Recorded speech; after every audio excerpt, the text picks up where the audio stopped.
بسم اللہ الرحمن الرحیم رب اعوذ بک من همزات الشیاطین واعوذ بک رب ان یحضرون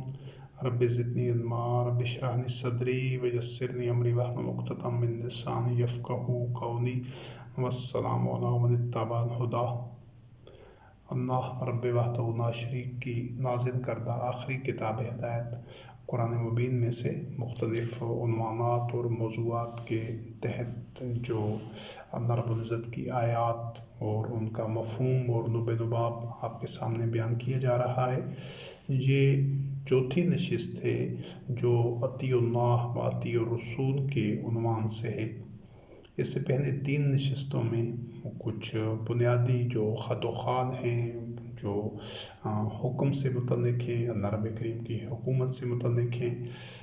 وہ اس سے پہلے بیان کیے جا چکے ہیں 3 نشستوں میں۔ یہ جو موضوع ہے، یہ عنوان ہے، یہ قدر طویل ہوگا، لیکن اس کے سارے گوشوں کو سمجھنا نہایت ضروری ہے۔ آج کی اس نشست میں ہم جو اگلا اس کا ضمنی موضوع ہے وہ اللہ اور رسول پر ایمان کا ہے۔ پھر آگے اس کے بعد جو ہے وہ اللہ اور رسول کی اطاعت کا ہے۔ تو یہ اللہ اور رسول پر جو ایمان سے متعلق چند آیات ہیں ان کا مطالعہ کرتے ہیں۔ اس چیز کی جو وضاحت اور اس کو ایک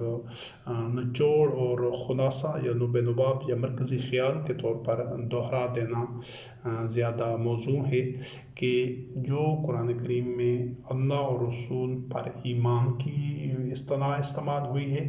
یا اللہ اور رسول کی اطاعت کی استعمال ہوئی ہے، یہ دونوں اصطلاحات ایسا مفہوم نہیں ہے کہ یہ صرف نبی کریم محمد رحمۃ للعالمین علیہ السلام کی زندگی تک محدود تھی، کہ جب تک محمد علیہ السلام طبی طور پر دنیا میں موجود تھے تو اس وقت اللہ اور رسول پر ایمان لانا تھا، اور یا اس وقت اللہ اور رسول کی اطاعت کرنی تھی۔ نہیں، یہ اللہ اور رسول پر جو ایمان لانا ہے یہ ہمیشہ کے لیے، جس وقت سے یہ ہدایت کا سلسلہ چلا ہے ساری انسانی تاریخ میں، تمام انبیاء علیہ السلام کے ادوار میں مومنین اللہ اور رسول پر ایمان لاتے تھے اور ایک نظام کے تحت وحی کا اتباع کرتے تھے۔ جتنے بھی انبیاء اور رسول علیہ السلام گزرے ہیں، اور محمد خاتم النبیین علیہ السلام کے عہد میں بھی وہی سٹرکچر، وہی سسٹم تھا، اور اس سسٹم نے نبی کریم علیہ السلام رحمۃ للعالمین خاتم النبیین کی موت کے بعد، یعنی ان کی وفات کے بعد بھی اس سسٹم نے قیامت تک چلنا تھا، کہ تمام جو مومنین ہیں، جو وارثون الکتاب ہیں، جو اللہ پر اور کتب وحی پر اور رسول علیہ السلام پر اور ملائکہ پر اور آخرت پر ایمان لانے والے ہیں، انہوں نے اللہ اور رسول پر ہی ایمان لانا ہے قیامت تک، اور اللہ اور رسول کی ہی اطاعت کرنی ہے۔ لیکن ایسا نہیں ہوگا کہ چونکہ نبی کریم علیہ السلام خاتم النبیین ہیں، ان کے بعد کسی نبی نے مبعوث نہیں ہونا، تو یہ جو اطاعت کا سلسلہ ہے، اللہ اور رسول کی اطاعت کا سلسلہ، یہ نظام برقرار رہے گا۔ یہ نظام کا نام ہے، یہ اس سٹرکچر کا نام ہے جس کے تحت زندگی کے سارے انفرادی و اجتماعی معاملات چلائے جا رہے ہوتے ہیں۔ اس وقت نبی کریم علیہ السلام رحمۃ للعالمین خاتم النبیین کے عہد میں وہ سارے جو معاملات چلا رہا تھا وہ محمد خاتم النبیین علیہ السلام تھا، لیکن اسلام کا جو اللہ رب کریم کی جو نازل کردہ وحی ہے اس پر جو عمل کرنا ہے وہ صرف اس عہد کے لیے نہیں تھا، اور اس پر عمل کرنے کے لیے جو سٹرکچر تھا، جو ڈھانچہ تھا، جو نظام تھا، وہ بھی صرف اس عہد کے لیے نہیں تھا، اور باقی آنے والے لوگوں کے لیے ایسا نہیں ہے کہ ہر دور کے لوگ کوئی مختلف انداز سے اپنے اپنے ماحول، اپنے اپنے پسند ناپسند یا اپنے علاقے یا رسم و رواج یا تہذیب و تمدن کے حساب سے وہ کوئی اپنے طور پر کوئی سٹرکچر بنا لیں اس اللہ اور رسول کی اطاعت کا، تو یہ بھی اللہ وحدہ لا شریک کو قابل قبول نہیں ہے۔ یہ پھر اگر ایسا ہو تو یہ شہوات کی بنیاد بنیاد پر یہ جو نظام ہوگا۔ تو اللہ رب العزت نے چونکہ خود مومنین کو بھی جب قرآن کریم نازل ہو رہا تھا اس وقت بھی اللہ رب العزت نے حکم دیا ہے کہ تمہارے لیے ابراہیم خلیل اللہ علیہ السلام کے اسوہ حسنہ تمہارے لیے ہے، کہ نمونہ عمل ہے ان کی زندگی، ان کی جد و جہد، ان کا جس طریقے سے انہوں نے وحی کا اتباع کیا ہے، جس اخلاص کے ساتھ اپنا سب کچھ وقف کر کے، اور جس طرح نبی کریم علیہ السلام رحمۃ للعالمین خاتم النبیین وحی کا اتباع کر رہے تھے، اور جو آپ کے ساتھ مومنین متبعین رضوان اللہ علیہم تھے، تو اس طریقے سے، اسی سٹرکچر کے ساتھ، اسی انداز سے، اسی اخلاص کے ساتھ، اور اسی جذبہ اطاعت کے ساتھ سمعنا و اطعنا، سلموا تسلیما، آمنا و صدقنا کے جذبوں کے ساتھ ہی وہ نظام قیامت تک چلنا ہے۔ اس میں کوئی اپنی طرف سے کوئی رد و بدل، کوئی کمی بیشی، کوئی اور مختلف اپنے علاقوں کے حساب سے، مختلف ادوار کے حساب سے اس میں کوئی اپنی خواہش کے مطابق کوئی ترمیم، کمی بیشی، اضافہ، رد و بدل اس کی گنجائش ہی نہیں ہے۔ اللہ وحدہ لا شریک نے پہلے دن سے جس طرح جنت کی ایک قیمت مقرر کر دی ہے، وہ کبھی اس سے کوئی ڈسکاؤنٹ نہیں دیتا یا اس کی قیمت کم نہیں کرتا، جب اس کی قیمت بڑھاتا نہیں ہے۔ اللہ رب العزت کے جو کلمات ہیں، جو اس کی سنت ہے، وہ غیر متبدل ہے، وہ قطعی ہے، اٹل ہے اور مستقل ہے۔ ان اللہ اشتری من المؤمنین انفسهم واموالهم بان لهم الجنہ، اللہ نے مومنین کی جان اور مال خرید لیے ہیں جنت کے عوض۔ اب ایسا اللہ وحدہ لا شریک کبھی نہیں کرے گا، کر ہی نہیں سکتا، کبھی نہیں کیا کہ وہ کہے نہیں ٹھیک ہے تم اپنی جان نہیں دو، صرف مال کے عوض جنت مل جائے گی، یا ایسا بھی نہیں کرے گا کہ وہ کہے گا ٹھیک ہے مال خرچ نہ کرو، مال میں اپنی مرضی کرو اور صرف جان دے دو تو جنت مل جائے گی۔ نہیں، جس کام کے لیے جو اللہ رب العزت نے اس کا امر جاری ہو گیا ہے، جو اس کے کلمات ہیں، جو اس کا اذن ہے، جو مشیت ہے، وہ اسی طرح ہی ہمیشہ ہمیشہ کے لیے مستقل قدر کے طور پر وہ موجود ہوتا ہے، وہ اللہ رب العزت کا امر۔ تو اسی طرح اللہ رب العزت نے جو اللہ اور رسول پر ایمان لا کر اللہ اور رسول کی اطاعت کرتے ہوئے جو ایک نظام تشکیل دیا تھا، اس نظام کا، اس فعال نظام کا، جس میں سارے معاملات معیشت کے ہوں، معاشرت کے ہوں، اخلاقیات کے ہوں، حکومت کے ہوں، عدل و قسط کے ہوں، کوئی بھی شعبہ زندگی کا ہو، اس میں سارے معاملات وحی کے تابع ہوتے ہیں، اور اجتماعی طور پر جو ایک مومن اس میں ایک وہ امام کے طور پر لیڈ کر رہا ہوگا، اور باقی پورے قرۂ ارض کے تمام مومنین اس کی اطاعت کر رہے ہوں گے۔ جس وقت قرآن کریم نازل ہو رہا تھا اس وقت خود نبی کریم علیہ السلام رحمۃ للعالمین خاتم النبیین کی اطاعت اور اتباع کی جا رہی تھی، کیونکہ نبی کریم علیہ السلام خود وحی کا اتباع کر رہے تھے۔ اب نبی کریم علیہ السلام کی موت کے بعد جو امام المتقین ہوگا، جس کا انتخاب کیے جانا ہے مومنین کے ذریعے، وہ خود وحی کا اتباع کر رہا ہوگا قرآن کریم کا، اور راسخون فی العلم دیگر مومنین کی مشاورت سے وہ جو قواعد و ضوابط، جو طریقہ کار، جو پالیسیز وضع کر رہا ہوگا، وہ تمام کے تمام ان کے مطابق چل رہے ہوں گے۔ یہ ہوگا قیامت تک آنے والے مومنین کے لیے اللہ اور رسول پر ایمان اور اللہ اور رسول کی اطاعت کے لیے ایک اللہ اور رسول کی اطاعت کے حکم کی تعمیل کے لیے ایک سٹرکچر، ایک ڈھانچہ، ایک جو آپ کہہ سکتے ہیں میکنزم۔ یہ میکنزم ہمیشہ اسی اصول پر رہے گا کہ مومنین سمعنا و اطعنا اور سلموا تسلیما کا پیکر بن کر رہیں گے، آمنا و صدقنا۔ اس دور میں بھی مومنین کا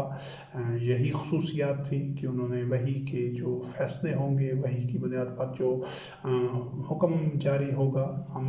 حکم صادر ہوگا وحی کے اتباع کے سلسلے میں انفرادی و اجتماعی تمام معاملات میں، تو مومنین نے اس پر سمعنا و اطعنا سلم و تسلیمہ کہ ہم نے سنا اور ہم اس کی اطاعت کرتے ہیں، اور اس حد تک تسلیم کرنا کہ جو حد تسلیم ہے، اور اس انداز سے کہ دلوں کے اندر کوئی گرانی اور کوئی کدورت ہی نہ رہے۔ اس طرح اطمینان قلب کے ساتھ تمام مومنین نے، چاہے وہ چند مومنین ہوں، چاہے چند لاکھ ہوں، چند کروڑ ہوں یا اربوں کی تعداد میں ہوں، اصول یہی رہے گا۔ اور جو امام ہوگا جو کہ مومنین کے ساتھ راسخون فی العلم کے ساتھ مشاورت کے بعد اللہ پر توکل کرتے ہوئے وہ ایک فیصلہ جاری کرے گا، اس نے تو جتنے مومنین ہوں گے ان سے مشورہ لینا ہے، لیکن اس نے فیصلہ اللہ رب کریم کی کتاب کے مطابق کرنا ہے، وحی کے مطابق کرنا ہے، جو وہ آسن اتباع کا جو آسن انداز وہ اپنے علم اور بصیرت اور تقوی اور اپنے جو رب العزت نے اس کو صلاحیت دی ہے، اس کی بنیاد پر وہ جو وحی کے اتباع کا آسن، یعنی اللہ رب کریم کی آیات میں سے، احکام میں سے، قرآن کریم کے احکام میں سے جو آسن حکم وہ دیکھتا ہے کہ جو صورتحال کے مطابق جو آسن انداز ہے وحی کے اتباع کا، اس انداز سے وحی کا اتباع کرتا ہے، اس کے لیے اللہ پر توکل کرتا ہے اور فیصلہ کرتا ہے۔ یہ سلسلہ قیامت تک چلنا ہے انشاءاللہ العزیز، اور یہی اللہ اور رسول کی اطاعت ہوگی۔ وہ جو مومن ہوگا امام المتقین، وہ نبی نہیں ہو سکتا، ممکن ہی نہیں۔ جو نبوت کا سلسلہ ہے وہ محمد رسول اللہ علیہ السلام خاتم النبیین کے بعد پائے تکمیل تک پہنچ چکا ہے، اور کسی نبی نے قیامت تک نہیں آنا۔ جو اللہ وحدہ لا شریک کی وحی کے اتباع کا سلسلہ ہے، اور نو انسانی تک اور مومنین تک اللہ کی آیات اور وحی کی تلاوت اور قرأت ہے اور ان پر عمل کرنا ہے، یہ سلسلہ قیامت تک باقی رہنا ہے۔ یہ ہے وہ فریضہ رسالت، یہ نبی کریم علیہ السلام اور دیگر انبیاء اور رسول علیہ السلام کی اسوہ حسنہ پر عمل کرنا ہے کہ اللہ کی آیات کا خود اتباع کرنا ہے اور دوسروں تک پہنچانا ہے۔ یہ جو ہے فریضہ رسالت، یہ امام المتقین خود بھی ادا کر رہا ہوگا اور دیگر تمام مومنین بھی یہ فریضہ ادا کر رہے ہوں گے۔ تو یہ ہوگا اللہ اور رسول پر ایمان اور اللہ اور رسول کی اطاعت۔ سورۃ النساء کی آیت نمبر 126 سے یا ایھا الذین آمنوا باللہ ورسولہ والکتاب الذی نزل علی رسولہ والکتاب الذی انزل من قبل، اے ایمان والو۔ اب اللہ رب کریم نے ان کو ایمان والوں تو کہہ دیا ہے، ایمان والے تو پہلے ہیں، وہ ایمان لا چکے ہیں کہ وہ نبی کریم علیہ السلام رحمۃ للعالمین خاتم النبیین کو سچا نبی بھی تسلیم کر چکے ہیں، قرآن کریم کو منزل من اللہ بھی تسلیم کر چکے ہیں، سابقہ کتب اور رسل پر علیہ السلام پر ایمان بھی لا چکے ہیں، ملائکہ پر، اللہ رب العزت پر ایمان لا چکے ہیں، آخرت پر ایمان لا چکے ہیں۔ تو اس کے باوجود اللہ رب العزت نے کہا ہے کہ آمنوا باللہ ورسولہ، اللہ اور رسول پر ایمان لاؤ، اور اس کتاب پر جو رسول علیہ السلام پر نازل ہوئی ہے اور ان کتب کے اوپر جو اس سے پہلے نازل ہو چکی ہیں۔ تو یہ جو اللہ اور رسول پر ایمان لانے کی بات ہے، یعنی وہ عملی نظام، یہ جو حکم دیا گیا ہے کہ وہ عملی نظام جو تشکیل دیا جا رہا ہے اس پر ایمان لاؤ، اس کا حصہ بن جاؤ، اور اس کے لیے اپنی جو جان مال ہے سب کچھ وہ حاضر کر دو۔ ایسا نہیں ہے کہ زبان سے کہہ دیا کہ ہمارا اللہ پر ایمان ہے یا رسول علیہ السلام پر ایمان ہے، اور پھر زندگی انفرادی طور پر اپنے اپنے انداز میں اختلافات کے ساتھ، تفرقہ کے ساتھ، اور ایک بے ربط اور غیر منظم زندگی گزار رہے ہو، یہ اللہ اور رسول پر ایمان نہیں ہے۔ سورۃ التغابن کی آیت نمبر 8 ہے، اس میں فآمنوا باللہ ورسولہ والنور الذی انزلنا، کہ اللہ اور رسول پر ایمان لاؤ اور اس نور پر جو کہ ہم نے نازل کیا ہے۔ تو پہلی آیت میں بھی یہی تھا کہ یہ جو رسول علیہ السلام تھے محمد خاتم النبیین، وہ اپنی جو ہوائے نفس یا شہوات کی بنیاد پر لوگوں سے اتباع نہیں کرا رہا تھا ان کا، بلکہ جو اللہ رب العزت نے وحی نازل کی تھی اس کا اتباع خود بھی کر رہا تھا، اور دیگر مومنین کو بھی اسی کے لیے جو روڈ میپ دے رہا تھا، جو فیصلے کر رہا تھا، وہ بھی اسی وحی کی بنیاد پر تھے۔ یوں سب مل کر اس اتباع وحی کی شاہراہ پر گامزن تھے۔ اور یہاں بھی سورۃ التغابن کی آیت نمبر 8 میں بھی اسی چیز کا تذکرہ ہے کہ جو اللہ اور رسول پر جو ایمان لانا ہے، اس نور پر الذی انزلنا، جو اس نے نازل کیا ہے، کہ یہ جو اتباع ہو رہا ہے یہ وحی کا ہو رہا تھا، اور یہ قیامت تک ہونا ہے، اور تو کوئی راستہ ہی نہیں مومنین کے لیے۔ اس کے بعد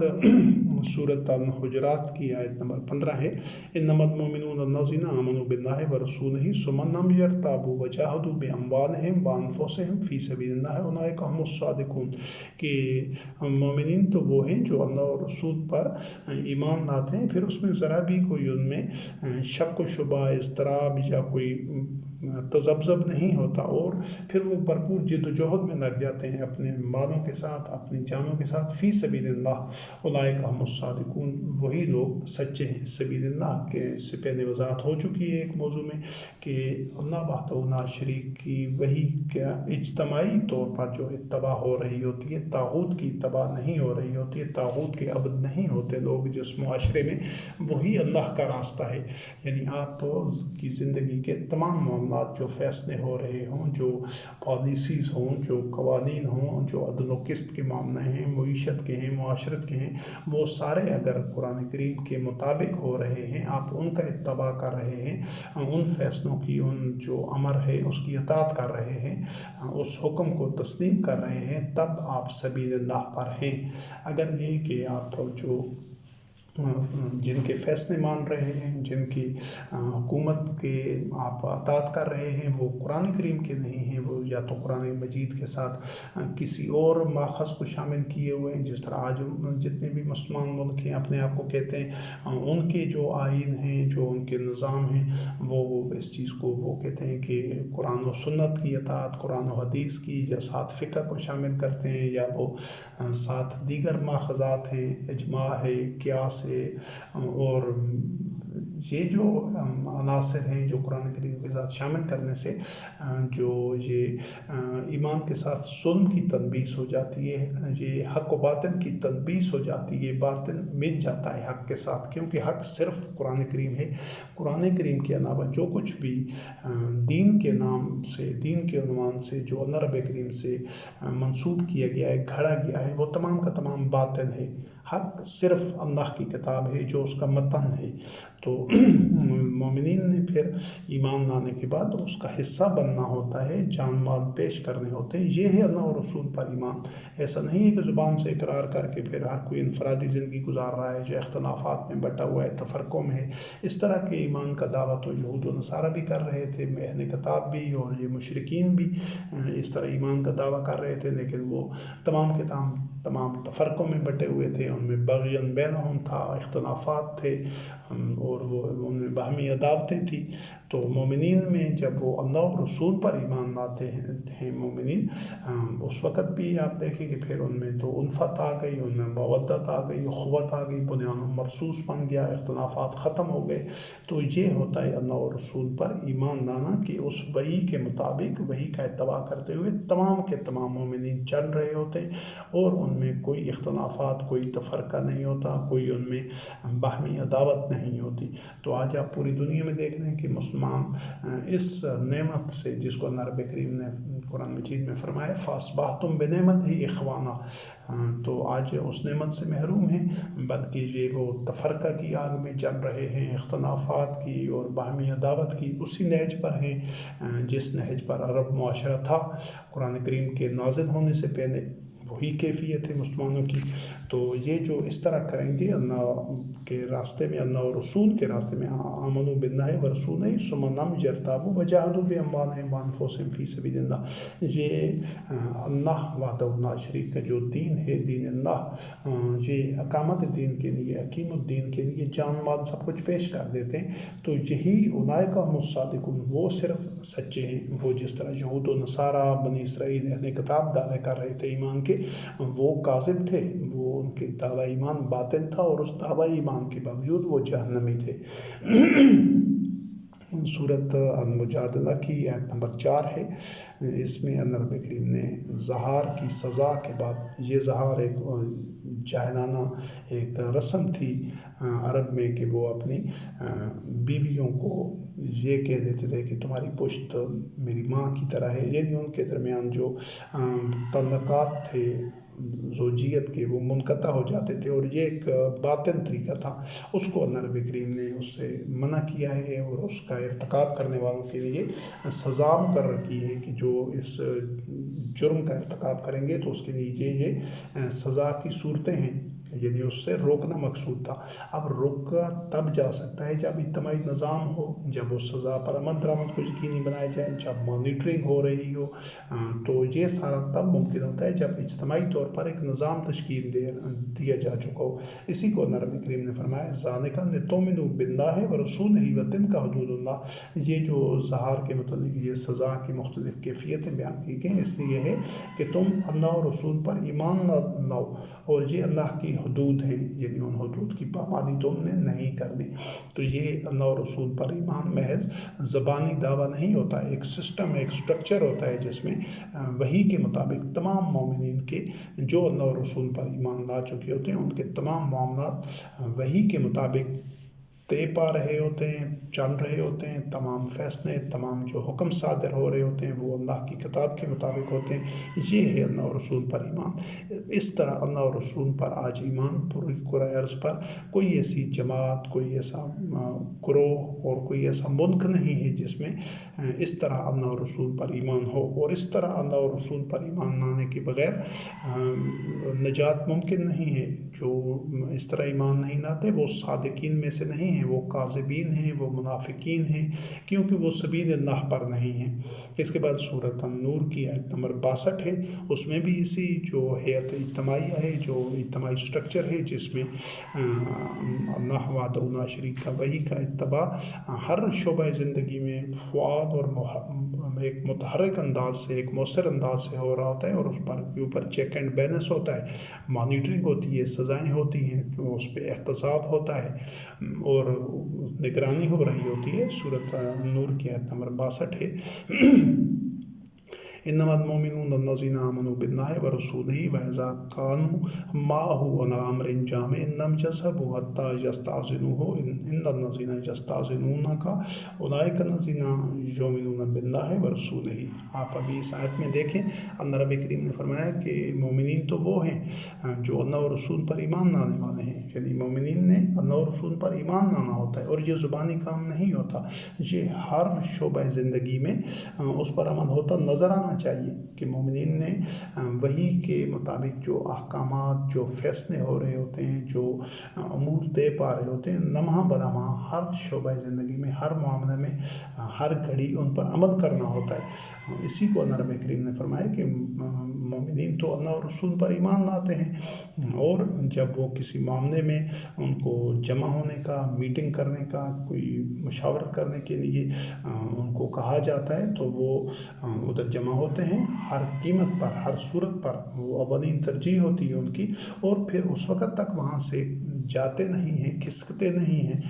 وہاں سے وہ غائب نہیں ہو جاتے جب تک کہ اجازت نہ لیں. یعنی اگر کوئی ایسا امر مجبوری ہو، کوئی ایمرجنسی ہو، کوئی ایسی ناگزیر صورتحال ہو تو پھر وہ اجازت لیتے تھے. اس وقت وہ نبی کریم علیہ السلام رحمۃ اللہ علیہ خاتم النبیین سے اجازت لینا ضروری تھی کہ ہم شریک ہو چکے ہیں تو لیکن یہ کہ اس امر کے لیے ہمارا ابھی جانا ضروری ہے، اور اگر وہ اس میں شامل نہیں ہو سکتے تھے تو وہ بھی آگاہ کر کے اجازت لے کر پھر اس سے رخصت ان کو مل سکتی تھی۔ یہ ہے وہ اجتماعی نظام، یہ زبانی اللہ اور رسول پر ایمان کی بات نہیں ہے۔ تو اللہ رب کریم نے اسی چیز کو واضح کیا ہے کہ جو اس طرح اذن لیتے ہیں، اجازت لیتے ہیں، وہی لوگ ہیں جن کا یؤمنون باللہ ورسولہ، ان الذین یستأذنونک اولئک الذین یؤمنون باللہ ورسولہ، جو اتنے پابند ہوں کہ وہ صرف اس محفل کو چھوڑ کر ہی نہیں جا سکتے جب تک کہ وہ اجازت نہ لیں، اور اگر وہ ان کی شمولیت ممکن نہیں ہے، کوئی ایسا حادثہ، کوئی ایمرجنسی، کوئی ایسی ناگزیر صورتحال ہے کہ جس کی وجہ سے وہ شامل نہیں ہو سکتے، تو وہ بھی اس کے لیے بھی وہ اجازت دیں گے اور آگاہ کریں گے۔ وہ آج کے دور کی ہم بات کریں تو جو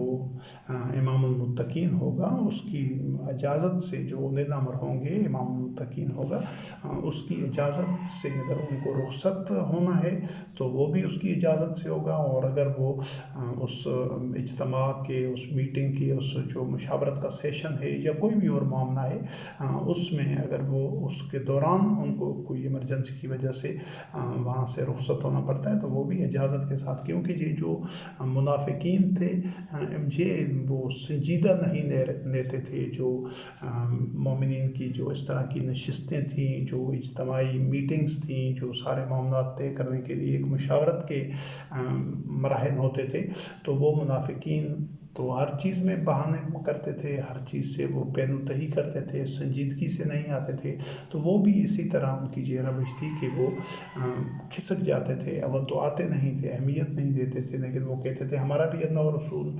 پر ایمان ہے، تو وہ صادقون نہیں تھے، وہ کاذبین تھے۔ تو جو مومنین ہوتے ہیں جن کا وہ اجتماعی نظام ہوتا ہے تو ان کی اولین ترجیح، ان کی جو تجارت ہے، عزیز و اقارب ہیں، جو مال ہے، دولت ہے، سب چیز، جو اکتساب رزق ہے، سب چیز وہ سیکنڈ پریورٹی پر ہوتی ہے، لیکن جو اولین پریورٹی پر ہوتی ہے ان کی زندگی میں، وہ اللہ اور رسول کے لیے ان کی جد و جہد ہوتی ہے، اس نظام کی تشکیل کے لیے، اس نظام کے، اللہ اور رسول کی اطاعت کے نظام کو کے دوام کے لیے، اس کے استحکام کے لیے اگر وہ قائم نہیں ہے تو اس کی جد و جہد کو وہ اولین ترجیح پر رکھتے ہیں، اور وہ قائم ہو چکا ہے تو اس کی بقا اور سروائیول اور اس کے محکم رہنے کے لیے وہ ان کی اولین ترجیح ہوتی ہے کہ اس کو محکم بنیادوں پر ہی استوار رکھا جائے، کہ وہ اس میں کوئی وہ نظام سبوداج نہ ہو، اس میں جو ایک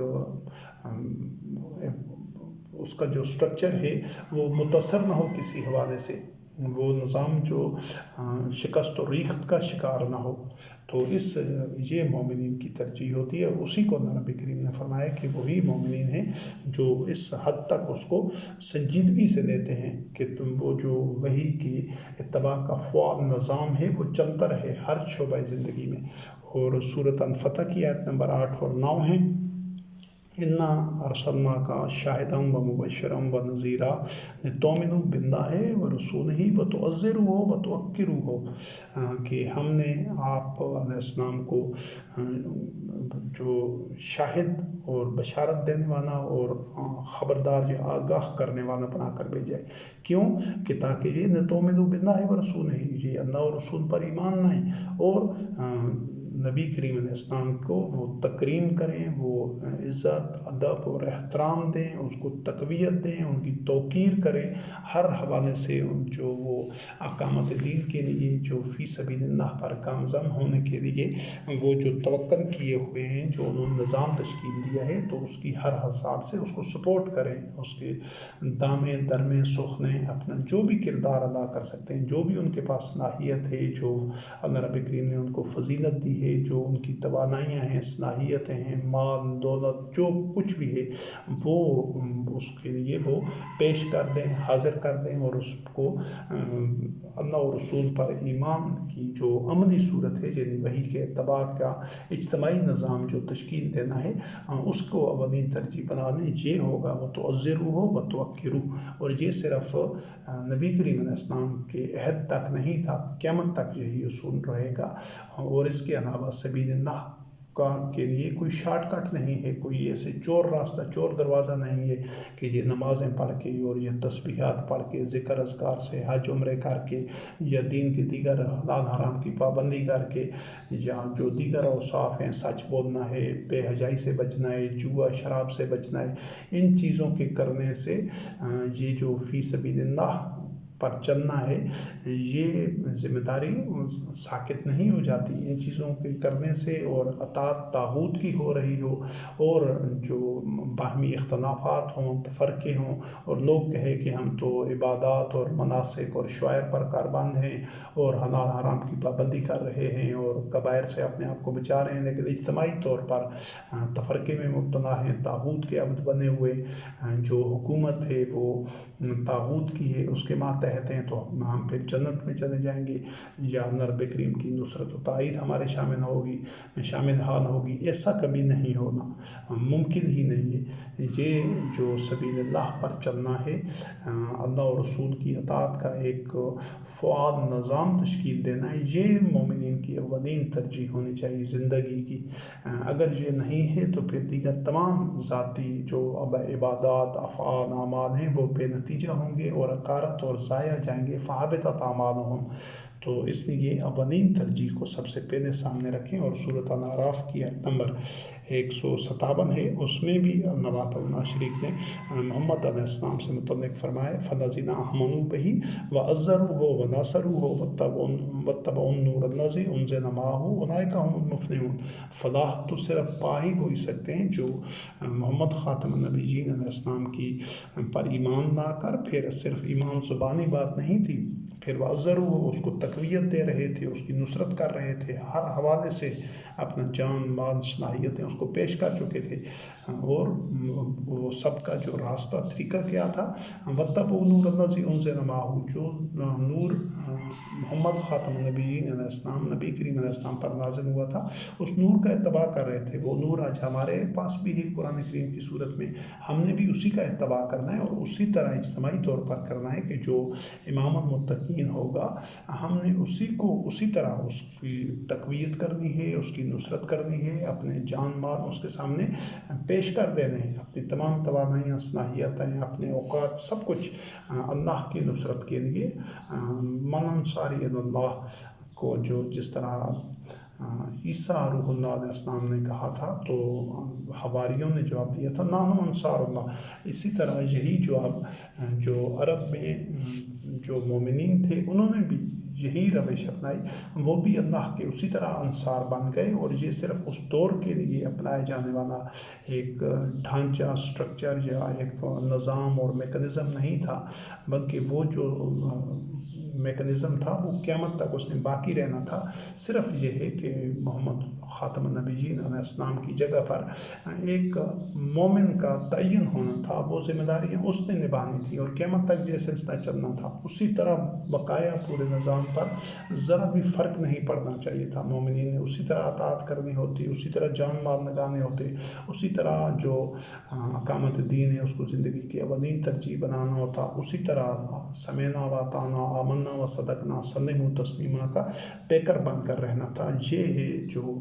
سبیل اللہ، اور یہ ہے دین اللہ۔ اس چیز کا اب پوری دنیا میں کہیں کوئی آثار کیا، کہیں کوئی کھنڈرات بھی نہیں ہے۔ اب جو صورتحال ہے وہ وہی ہے جو قرآن کریم کے نزول سے پہلے جو عرب معاشرے میں تھی، جو جس طرح وہ اختلافات میں، تفرقہ میں اور شرک میں مبتلا ہو چکے تھے، انداد اللہ وہ بنا چکے تھے، اہل کتاب بھی، یہود و نصارہ بھی، مشرکین بھی، اور اس جو سارا سٹرکچر تہذیب و تمدن اور جو ان کی معاشرت تھی، معاشرت جو ان کا سب نظام تھا، اس کو نبی کریم نے آگ کے گڑھے کے کنارے پر پہنچا ہوا کہا الا شفا حفرۃ من النار۔ تو قرآن کریم کے ذریعے ہی وہ اس آگ کے جو گڑھا تھا اس میں گرنے سے بچے، اور ان میں اللہ رب العزت نے وہ ان کی عداوت ختم کر کے ان میں الفت ان کے قلوب میں ڈال دی، اور وہ بھائی بن گئے۔ فَأَلَّفَ بَيْنَ قُلُوبِكُمْ فَأَصْبَحْتُمْ بِنِعْمَتِهِ إِخْوَانًا۔ پھر اللہ رب کریم کی اس نعمت کے ساتھ ساری ان کو جو اللہ رب العزت کی طرف سے نصرت، تائید اور فتح اور جو دیگر نعمتیں ہیں ان سے اللہ رب العزت نے بہرہ مند کیا، تو وہ اسی اللہ اور رسول پر ایمان لا کر اور جو دین کو، جو اقامت دین ہے فی سبیل اللہ پر جو کامزان ہونا ہے، اس کو اولین ترجیح قرار دینے کے بعد ہی وہ اس قابل ہوئے اور ان صدمات سے نکل سکے۔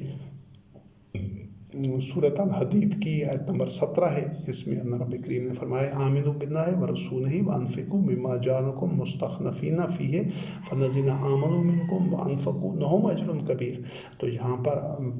اسی چیز کو دوبارہ دہرایا گیا کہ آمنوا باللہ ورسولہ، یہ جو نظام نبی کریم علیہ السلام نے تشکیل دیا تھا اس پر ایمان لاؤ، اور اس نظام کی تقویت کے لیے اور باہمی اصلاح کے لیے، تزکیہ نفس کے لیے، جو اللہ رب کریم نے جس مال دولت میں تمہیں دوسروں کا خلیفہ بنایا ہے، یعنی پہنوں سے وہ پہلے دوسروں کی ملکیت میں تھے، وہ چلے گئے، آج تمہاری ملکیت میں ہیں، پھر آج تم چلے جاؤ گے، پھر دوسرے لوگ آ جائیں گے۔ یہ سارا جو متاع حیات ہے، جو کوئی ساتھ اپنے تو نہیں لے جاتا، بلکہ یہ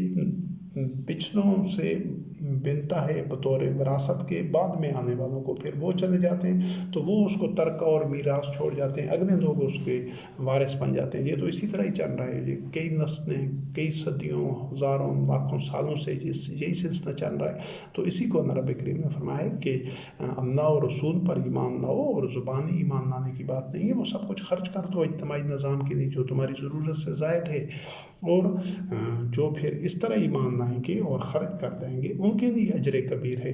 اور اسی کو سورۃ الصف کی آیت نمبر 11 میں اللہ رب العزت نے فرمایا یا ایھا الذین آمنوا ھل ادلکم علی تجارۃ تنجیکم من عذاب الیم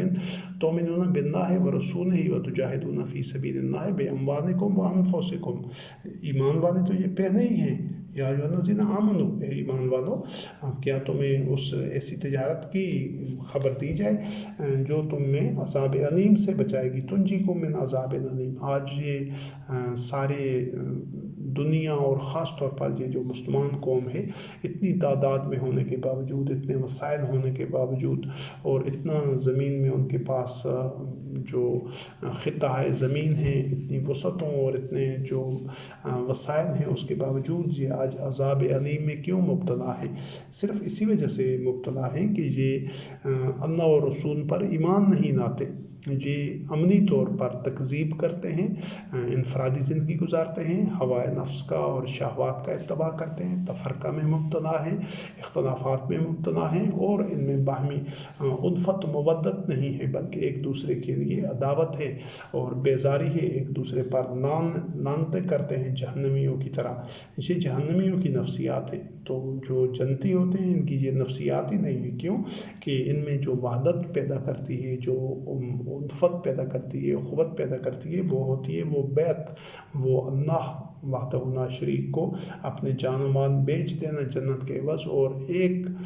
جو امام ہے اس کے ہاتھ پر بیعت کرنا پوری دنیا کے تمام مومنین اور مسلمین کا۔ وہ چیز ہوتی ہے وہ جس طرح ایک تسبیح کا ایک دھاگا ہوتا ہے، یا ایک مادہ کے اندر جتنے موتی ہوں، پھول ہوں، تو ان کے اندر جو دھاگا چل رہا ہوتا ہے جو سب کو پرو کے رکھتا ہے، یہ جو بیعت کا نظام ہے اس کی مثال اسی دھاگا کی طرح ہے۔ اگر وہ ٹوٹ جاتا ہے تو وہ منتشر ہو جاتے ہیں وہ دانے۔ اسی طرح بالکل یہ جب تک تمام جو مومنین ہوں گے، جو وارثون الکتاب ہیں، وہ بیعت کر کے اپنی جان مال اللہ کو بیچ کر، اور وہ اللہ اور رسول پر ایمان اور اللہ اور رسول کی اطاعت کا جو فعال نظام ہے،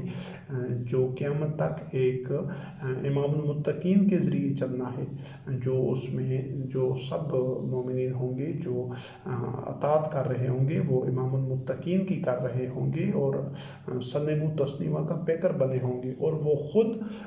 دیگر جو راسخون فی العلم کے ساتھ مشاورت کر کے وہ خود وحی کا اتباع کر رہا ہوگا، صرف اور صرف کتاب اللہ کا، قرآن مجید کا، اور جو تمام مومنین ہوں گے وہ چونکہ اللہ پر توکل کرتے ہوئے وحی کا اتباع کرے گا، تو تمام مومنین نے اس وحی کی بنیاد پہ کے اوپر کیے گئے فیصلے، جاری کیے گئے احکام، پالیسیز اور قواعد و ضوابط کو انہوں نے ماننا ہوگا، سر تسلیم خام کرنا ہوگا، اور یہ سلسلہ ہوگا فواد اللہ و رسول پر ایمان اور اللہ و رسول کی اطاعت کا۔ تو یہ جو وہ تجارت ہے جو عذاب علیم سے بچاتی ہے، وہ کیا ہے؟ تؤمنون باللہ و رسولہ۔ تو آج عذاب عظیم سے نکلنا ہے تو اسی طرح اللہ و رسول کی اطاعت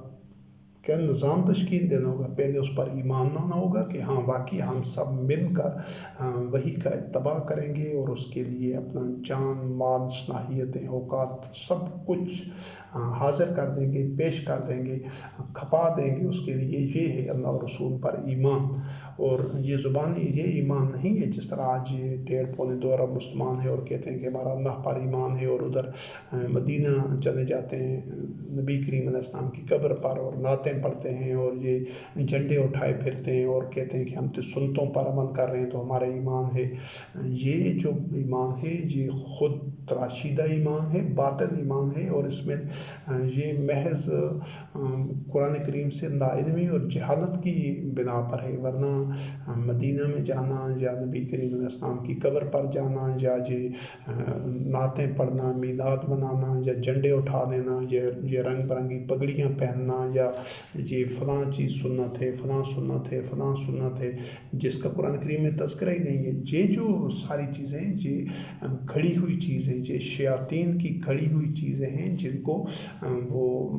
اللہ و رسول پر ایمان کے ضمن میں جن کو بیان کیا گیا ہے، جن کو یہ اللہ و رسول کی اطاعت کے حوالے سے یہ چیزوں کو بیان کیا گیا ہے، اس کا تو قرآن کریم میں ان کا تو تذکرہ ہی نہیں ہے۔ قرآن کریم میں جو اللہ و رسول پر ایمان لانا ہے وہ صرف اس عہد کے نہیں تھا۔ اللہ و رسول کی جو اطاعت کرنی ہے وہ صرف اس عہد کے لیے نہیں تھی کہ جس عہد میں محمد رسول اللہ علیہ السلام خاتم النبیین زندہ تھے، بلکہ وہ قیامت تک کے لیے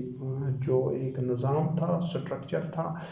جس کو قائم کرنا تھا، اور پھر اس سٹرکچر کے تحت زندگی گزارنی تھی، اس ایک سسٹم کے تحت، وہ اللہ و رسول پر ایمان تھا اور اس کی اطاعت تھی۔ تو یہ جو اس طرح کرتے ہیں کہ وہ اللہ و رسول پر ایمان لاتے ہیں اور فی سبیل اللہ جد و جہد کرتے ہیں، تجاہدون فی سبیل اللہ باموالکم وانفسکم، اپنی جانیں اور اپنے مال پیش کر دیتے ہیں۔ آج ہم دیکھتے ہیں کہ کوئی بھی عملی طور پر اس طرح نہیں کر رہا، اپنے مالوں کے بارے میں بھی سب خود غرض ہیں، اپنی منمانی کر رہے ہیں، کمانے میں بھی، خرچ کرنے میں بھی، اور وہ جو خود تراشیدہ جس کا کہ اللہ رب کریم نے حکم نہیں دیا، خود کھڑا ہوا جو ایک باطن پیمانہ ہے، معیار ہے کہ 100 میں سے 2.5% دے دو اور بقایا 97.5% پر ناک بن کر بیٹھ جاؤ، یہ 2.5% کا قرآن کریم میں کہیں تذکرہ نہیں ہے۔ اس کے بعد یہ جو اللہ و رسول پر ایمان لانا، پہلے ایمان لانا ہوگا کہ ہاں واقعی وحی کے اتباع کے لیے ہم اجتماعی ایسا نظام جس میں وحی کا اتباع ہو رہا ہو ہر شعبہ زندگی میں، اس کے لیے اپنی جان، مال سب کچھ پیش کرنے کے لیے تیار ہیں اور پیش کرتے ہیں۔ جو لوگ یہ روش اپنا لیں گے ان کا اللہ و رسول پر ایمان ہوگا۔ اس کے علاوہ بقایا تمام جو اللہ و رسول پر ایمان کے دعوے ہیں وہ باطل ہیں، وہ فریب ہیں، اور وہ اس عذاب علیم سے، اس لعنت سے اور اس ذلت سے بچا نہیں سکتے جس میں کہ بحیثیت قوم آج تمام کے تمام مسلمان مبتلا ہیں۔ اب ایمان لانے کے بعد اگلا مرحلہ ہوتا ہے اللہ و رسول کی اطاعت۔ تو یہ بھی اسی طرح اللہ و رسول کی اطاعت بھی صرف اس عہد کے لیے نہیں تھی جب محمد خاتم النبیین علیہ السلام طبی طور پر عرب میں موجود تھے آج سے 1400 سال پہلے۔ یہ جو اللہ و رسول کی اطاعت ہے یہ اس دور میں شروع ضرور ہوئی تھی کہ جب محمد خاتم النبیین علیہ السلام زندہ تھے، یعنی قرآن کریم نازل ہوا تھا۔ اس دور میں اللہ و رسول سلسلہ تو اللہ و رسول کی اطاعت کا ہمیشہ سے چلتا رہا تمام انبیاء اور رسول علیہ السلام کی زندگیوں میں، لیکن ایک وقفے کے بعد جب نبی کریم علیہ السلام رحمت للعالمین خاتم النبیین مبعوث ہوئے تو اللہ و رسول کی اطاعت کا سلسلہ از سر نو اس کا احیاء ہوا، تجدید ہوئی، اس کی از سر نو بنیاد رکھی گئی۔ لیکن یہ اللہ و رسول کی اطاعت جس طرح پہلے انبیاء اور رسول علیہ السلام کے بعد ہر نبی اور رسول علیہ السلام جب آتا تھا تو اللہ اور رسول کی اطاعت اثر نو اس کی بنیاد رکھی جاتی تھی، احیا ہوتا تھا، تجدید ہوتی تھی، وہ شروع ہو جاتا تھا۔ اب آخری مرتبہ تاریخ انسانی میں جب سرزمین عرب میں محمد خاتم النبیین علیہ السلام اور آپ کے جو متبعین تھے ان سب نے مل کر وہی یعنی قرآن کریم کی اتباع کا جو سفر شروع کیا تھا، تو وہ تمام کے تمام جو مومنین تھے، متبعین رضوان اللہ علیہم تھے، وہ اللہ اور رسول کی اطاعت کر رہے تھے۔ نبی کریم علیہ السلام رحمۃ اللہ عالمین خود وحی کا اتباع کر رہے تھے، قرآن کریم کا مومنین سے مشاورت کر کے پالیسیز بنا رہے تھے، فیصلے کر رہے تھے، قواعد و ضوابط طے کر رہے تھے اور سارے امور انفرادی و اجتماعی زندگی کے چلا رہے تھے۔ لیکن یہ جو اللہ اور رسول کی اطاعت کا نظام تھا، یہ محمد خاتم النبیین علیہ السلام کی وفات کے بعد ڈہ نہیں جانا تھا، رک نہیں جانا تھا، اس نے معطل نہیں ہو جانا تھا، بلکہ اس نے قیامت تک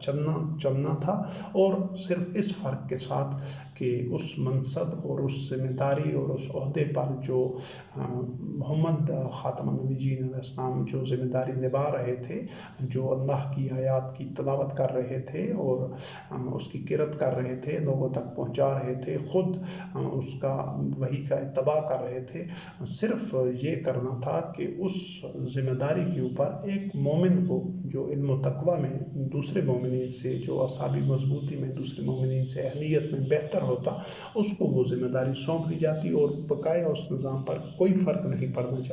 چاہیے تھا۔ اور یہ تھی اللہ و رسول پر ایمان، اور یہ تھی اللہ و رسول کی اطاعت، جس کو آج تک چلنا چاہیے تھا اور قیامت تک، لیکن ایسا نہیں ہے۔ تو اب الحمدللہ رب العالمین ہم نے جس کاوش کا اور جدوجہد کا آغاز کیا ہے، وہ اس کی تجدید ہے، اس کا احیا ہے، اس کی اثر نو بنیاد رکھنی ہے، کیونکہ اس کے علاوہ اور کوئی راستہ نہیں ہے اقامت دین کا۔ سبیل اللہ صرف یہی ہے کہ اس نظام کو اثر نو اس کی بنیاد رکھی جائے۔ اب ہم چونکہ جس عہد میں ہیں تو صدیوں سے اس کو ترک کر دیا گیا ہے، اور نتیجہ بھی ساری مسلمان قوم دیکھ رہی ہے کہ جو اللہ و رسول پر ایمان ان کا باطل ہو چکا ہے، اللہ و رسول کی وہ اطاعت نہیں کر رہے۔ تو اسی وجہ سے اس ذلت میں، اس لعنت میں، عذاب میں، اور اس تفرقہ میں اور اختلافات میں اور زمین کا بوجھ اور کیڑے مکوڑے بنے ہوئے ہیں، صرف اسی وجہ سے۔ تو الحمدللہ رب العالمین جو جس جدوجہد کا آغاز صرف اسی مقصد کے لیے کیا گیا ہے کہ اللہ و رسول پر ایمان جو اب صرف زبانی رہ چکا ہے، منافقت رہ چکی ہے، کذب رہ چکا ہے، اس کو اس کے جو روح کے ساتھ، اس کی جو حقیقت ہے اس کے ساتھ اپنا سب کچھ اللہ وحدہ لا شریک کی نصرت کے لیے، اس کے دین کی نصرت کے لیے انصار اللہ بن کر اجتماعی طور پر وحی کے اتباع کے لیے سب کچھ حاضر کر دینے اور پیش کر دینے کے عمل کو اللہ و رسول پر جو کہ ایمان کا اظہار ہے، اس مرحلے سے گزرتے ہوئے پھر اپنی زندگی کے آخری سانس تک جو اجتماعی طور پر وحی کے اتباع کا نظام ہے، جو کہ ایک امام المتقین اس کو لیڈ کر رہے ہوں گے، وہ ایک لیڈر کے طور پر ہوں گے، وہ وحی کا اتباع کر رہے ہوں گے اور باقی تمام مومنین ان کے ساتھ ہوں گے۔ اس نظام کے لیے، اس کے فعال اور متحرک کرنے کے لیے اس کو اولین ترجیح قرار دینا، یہ ہے اللہ و رسول کی اطاعت، اور اس نے انشاءاللہ العزیز عصر حاضر میں اس کا اثر نو آغاز ہوگا، اس کی تجدید اور احیا ہوگا انشاءاللہ باذن اللہ، اور وہ پھر یوں ہی چلتی رہے گی اللہ کے اذن سے اور اس کی نصرت و تائید کے ساتھ انشاءاللہ العزیز۔ سورۃ النساء کی آیت نمبر 64 ہے کہ اللہ و رسول کی اطاعت سے متعلق پہلی جو آیات تھی وہ اللہ و رسول پر ایمان کے سلسلے میں تھی۔ پہلے ایمان لانا ہوتا ہے اور پھر اس کے بعد اس کی اطاعت کرنی ہوتی ہے۔ وما محمد الا رسول قد خلت من قبلہ الرسل افإن مات أو قتل انقلبتم على أعقابكم ومن ينقلب على عقبيه فلن يضر الله شيئا وسيجزي الله الشاكرين۔ یہ آیت پہلے بھی کسی ایک دو موضوعات میں، عنوانات میں گزر چکی ہے، اور یہ وہ آیت ہے جو نبی کریم علیہ السلام کی زندگی کے بعد کا قیامت تک آنے والے منظر کو اور اس صورتحال کو بیان کرتی ہے۔ اللہ رب کریم نے فرمایا کہ جو محمد خاتم النبیین علیہ السلام ہیں وہ تو ایک رسول ہیں، اللہ کی وما محمد الا رسول، اس سے پہلے بھی رسول گزر چکے ہیں علیہ السلام، تو اگر اس پر موت آ جائے یا اس کو قتل کر دی جائے تو کیا تم پیچھے کی طرف پھر جاؤ گے؟ یعنی جو نزول قرآن سے پہلے اور نبی کریم علیہ السلام کی بعثت سے پہلے جس شرک، اختلافات، تفرقہ اور انداد اللہ تم نے بنائے ہوئے تھے اور شرکاء بنائے ہوئے تھے اور تم فرقوں میں بٹے ہوئے تھے اور سارے جس ظلمات میں تھے، کیا تم اسی طرف لوٹ جاؤ گے؟ اور اگر کوئی اس طرح لوٹ جاتا ہے اسی کی طرف تو وہ اللہ کا کچھ نقصان نہیں کرے گا۔ یہ آج ہم دیکھتے ہیں کہ جس دور میں ہم زندہ ہیں تو پوری کی پوری جو مسلمان قوم ہے وہ واپس اسی طرف لوٹ کر جا چکی ہے بتدریج۔ یہ کس طرح ہوا یہ اللہ رب کریم بہتر جانتا ہے، کتنے عرصے میں ہوا، کس نے کیا، اس سے ہمیں کچھ سروکار نہیں ہے۔ لیکن ہم آج کے منظر کو دیکھتے ہیں تو بالکل وہی کیفیت ہے جو قرآن کریم کے نزول سے پہلے اور محمد خاتم النبیین علیہ السلام کی بعثت سے پہلے کی جو صورتحال تھی، تو آج مسلمان قوم کی بھی وہی صورتحال ہے۔ تو بالکل اسی طرح وہ شرک میں اور اسی طرح انداد اللہ بنائے ہوئے ہیں اور اسی طرح شرکاء بنائے ہوئے ہیں اور اسی طرح تفرقے میں پڑے ہوئے ہیں، اختلافات ہیں۔ تو ایسے جو لوگ ایسے کریں گے تو اللہ رب کریم نے فرمایا ایک صورت یہ ہے تو وہ اللہ کا کچھ نقصان نہیں کریں گے، اور دوسری صورت یہ ہے کہ اللہ رب کریم ان کو جزا دے گا جو شاکرین ہوں گے۔ شاکرین یہ دوسرا راستہ ہے، یعنی شاکرین اس دور میں یہ تھے جب یہ قرآن کریم میں یہ آیت نازل ہوئی تھی کہ جو اس دور میں اس نظام کے اوپر ذرا بھی فرق نہیں آنے دیں گے، اس میں خلل واقع نہیں ہونے دیں گے۔ یعنی محمد رحمت للعالمین علیہ السلام پر موت آ گئی تھی جس وقت، تو انہوں نے اسی طرح اس نظام کو بالکل سموتھلی بغیر کسی اس میں خلل کے اور بغیر کسی گڑبڑ کے اس نظام کو انہوں نے قائم رکھنا تھا، چلاتے رہنا تھا۔ یہ تھا وہ شاکرین کا رویہ۔ شاکرین وہ ہوتے ہیں شکر کرنے والے جو اپنی توانائیوں اور صلاحیتوں کا بھرپور اظہار کرتے ہیں، وہ چھپاتے نہیں ہیں، وہ بخل نہیں کرتے۔ ان کو اللہ رب کریم نے جو صلاحیت دی ہے، علم دیا ہے، دولت دی ہے، کوئی ہنر دیا ہے، کوئی بھی چیز دی ہے جو ان کو اللہ رب العزت نے فضیلت دی ہے جس زندگی کے معاملے میں، وہ اس فضیلت کو تمام نوع انسانی کی منفعت کے لیے بھرپور انداز سے اس چیز کو خرچ کرتے ہیں، پیش کرتے ہیں، وہ لگا دیتے ہیں کہ تاکہ ساری نوع انسانیت کی بھلائی ہو اور ساری نوع انسانیت کی اصلاح ہو، اس کی منفعت ہو۔ یہ ہوتے ہیں شاکرین۔ شاکر وہ نہیں ہوتا جو زبان سے کہتا رہے کہ یا اللہ تیرا شکر ہے، نہیں، یہ جو شکر ہے یہ ایک طرز زندگی ہے، یہ ایک نظریہ حیات ہے، یہ ایک آپ کا لائف سٹائل ہے کہ آپ اپنی صلاحیتوں کو، اس جو اللہ رب کریم نے آپ کو فضیلت دی ہے، جو ہنر دیا ہے، جو علم دیا ہے، قابلیت دی ہے، دولت دی ہے، کیا اس کو اپنے لیے، اپنے خاندان کے لیے سمیٹ کر رکھتے ہیں، اس پر ناگ بن کر بیٹھے رہتے ہیں، اس کو اپنی ذات تک ہی روک کر رکھتے ہیں، اس سے اپنے ذاتی اغراض و مقاصد پورے کرتے ہیں، جب ساری نوع انسانی کے لیے بنا مزد و معاوضہ، بے غرض اور بے لوث انداز سے وہ صلاحیتیں اب ساری انسانیت کے لیے وقف کر دیتے ہیں، لگا دیتے ہیں، دن رات لگا دیتے ہیں، جتنی حد تک ممکن ہو آپ لگا دیتے ہیں۔ اگر آپ ایسا کرتے ہیں تو تب آپ شاکرین میں سے ہیں۔ تو اس وقت شاکرین وہ تھے کہ جو بغیر کسی خلل کے اس نظام کو برقرار رکھتے، اس نظام کو سموتھلی اسی طرح چلاتے رہتے۔ اور ہمارا ایمان ہے، یہ قرآن کریم سے ثابت ہے کہ جو مومنین تھے، جو رضی اللہ عنہم ورضوا عنہ کے منصب پر پہنچے ہوئے تھے، جو شہداء علی الناس تھے، جو خیر امتن اخرجت للناس تھے، جو مومنون حقہ تھے، جو اعظم درجات تھے، جو راشدون تھے، وہ یقیناً بن یقین انہوں نے اس نظام کو بڑی آسان انداز سے، بڑے سموتھ انداز سے اور بڑے ایک بغیر کسی خلل کے نبی کریم علیہ السلام کی موت کے بعد اسی طرح ہی چلایا ہوگا۔ کیوں کہ ان مومنین کے جو کردار تھا، جو ان کا تقوی تھا اور جو جن مناصب پر وہ فائز تھے، اس کی جو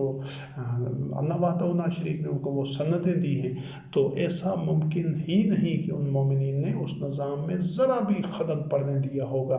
ممکن ہی نہیں ہے۔ لیکن اب ہمارے ساتھ معاملہ یہ ہے کہ جب دین مکمل ہو چکا، قرآن کریم نازل ہو چکا، تو اس کے بعد کے یعنی نبی کریم علیہ السلام کی موت کے بعد کے کے جتنے بھی واقعات ہم تک پہنچے ہیں وہ مختلف افراد کی تحریریں ہیں، ان میں اختلافات بھی ہیں، ان میں جو افراد و تفرید سے کام لیا گیا ہے، اگر حقیقت ایک ہی پہلو کو مختلف واقعوں سے بیان کیا گیا ہے تو ہم اس میں کبھی بھی یہ طے نہیں کر سکتے کہ حقیقت کیا ہے۔ لہٰذا ہمیں ان واقعات سے کچھ غرض ہی نہیں ہے کہ نبی کریم علیہ السلام کی موت کے بعد اگلی گھڑی میں کیا کچھ ہوا، لیکن یہ ہمارا ایمان ہے کہ ان مومنین نے اس نظام کو طریق احسن چلایا ہوگا اور اس میں ذرا بھی خلل نہیں پڑنے دیا ہوگا۔ یہ ہمارا ایمان ہے، کیونکہ وہ مومنون حقہ تھے، ان کو وہ جو اللہ وحدہ لا شریک نے جو ان کو مناصب دیے تھے، جو درجات دیے تھے، جن رفتوں تک وہ پہنچ چکے تھے، تو ہمیں اس سے کچھ غرض نہیں ہے کہ تاریخ نے ان واقعات کے بارے میں کیا لکھا ہے، ہمیں اس سے لینا دینا نہیں ہے، لیکن ہم یہ دیکھتے ہیں کہ آج کے دور میں اس جو نظام ہے، جو اللہ رسول پر ایمان کا جو تصور ہے یا اللہ رسول کی اطاعت کا جو سٹرکچر ہے، اس کے کہیں کوئی خد و خال نہیں ہے، کوئی کھنڈرات اور آثار نہیں ہیں۔ ہم نے اس کو انشاءاللہ العزیز باذن اللہ از سر نو تشکیل دینا ہے، اور اس کی ساری تفاصیل قرآن کریم میں موجود ہے کہ وہ نظام نبی کریم علیہ السلام کی زندگی کے آخری ایام تک کس طرح چل رہا تھا، کس طرح فعال تھا، اس کے مختلف ڈائنامکس کیا تھے، اس کی حرکیات کیا تھی، اس کے پیرامیٹرز کیا تھے، مختلف کوشے کیا تھے۔ تو اسی طرح ہم نے وہ تمام کی تمام جو رہنمائی اور ہدایت ہے کتاب اللہ میں سے لیتے ہوئے از سر نو اس کی بنیاد رکھنی ہے، اور اسی طرح انشاءاللہ العزیز وہ اپنے مختلف ارتقائی مراحل طے کرتے ہوئے اسی طرح وہ جو نبی کریم علیہ السلام رحمۃ اللہ عالمین خاتم النبیین کے عہد میں، ان کی طبعی زندگی میں، وہ جو اللہ کا دین تھا وہ سرزمین عرب میں وہ جو ادیان تھے ان پر غالب آیا، اور آج انشاءاللہ العزیز باذن اللہ بفضل اللہ، اللہ کی نصرت و تائید سے جو دین اسلام ہے وہ لیظہرہ علی الدین کلہ، وہ تمام ادیان پر غالب آئے گا، اور پورے گلوب کے اوپر، پورے کرۂ ارض پر انشاءاللہ العزیز اصول وہی رہے گا۔ اس تجربے کو ہم نے جو ایک خطے میں دہرایا گیا تھا، اس کو انشاءاللہ العزیز بالکل بعین ہی اسی طریقہ کار کے ساتھ، انہی پیرامیٹرز اور انہی کنڈیشنز کے ساتھ پورے گلوب کے اوپر انشاءاللہ العزیز اس تجربے کو دہرایا جائے گا، اور بن یقین وہی نتائج برآمد ہوں گے جو نبی کریم علیہ السلام رحمۃ اللہ عالمین خاتم النبیین کے عہد میں برآمد ہوئے تھے، کیونکہ ہم نے اس میں کچھ رائی کے ذرے برابر بھی تغیر و تبدل نہیں کرنا، اپنی طرف سے کوئی بھی اس میں تبدیلی نہیں کرنی، صرف ایک تبدیلی ہوگی، اور اس تبدیلی سے فرق کچھ نہیں پڑتا، کیونکہ نتائج اس تبدیلی کی وجہ سے کبھی بھی ممکن ہی نہیں ہے کہ وہ تبدیل ہو جائیں، اور وہ تبدیلی یہ ہوگی کہ آج جب جو اس تجربے کو دہرایا جائے گا انشاءاللہ العزیز، تو کوئی اللہ کا نبی نہیں ہوگا، کیونکہ نبوت کا سلسلہ پائے تکمیل تک پہنچ چکا ہے۔ اس